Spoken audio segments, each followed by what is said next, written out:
Welcome to the Learning Pines YouTube. We hope this video helps. In this video, I will show you how to set up WPForms in WordPress. First, log into your WordPress dashboard and go to Plugins, then Add New. Search for WPForms and click Install Now.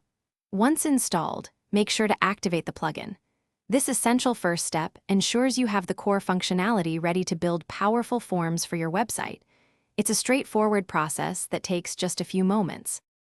Now that WPForms is active, let's create your first form. From the WPForms menu, click Add New.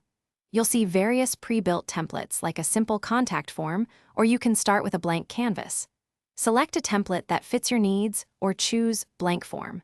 The intuitive drag-and-drop builder makes adding fields incredibly easy, allowing you to customize your form in just a few clicks. With your fields in place, it's time to configure the form settings. Go to the Settings tab. Here, you can name your form and add a description. Crucially, set up notifications so you receive an email whenever someone submits the form. Also, customize the confirmation message that users see after submission, ensuring a smooth and professional experience for your visitors. Finally, let's get your form live on your website. WPForms offers several ways to embed your form.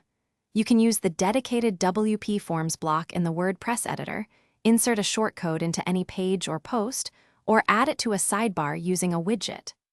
Once embedded, simply publish or update your page or post, and your new form will be ready for your visitors to use. Thanks for watching. Consider subscribing if we helped you.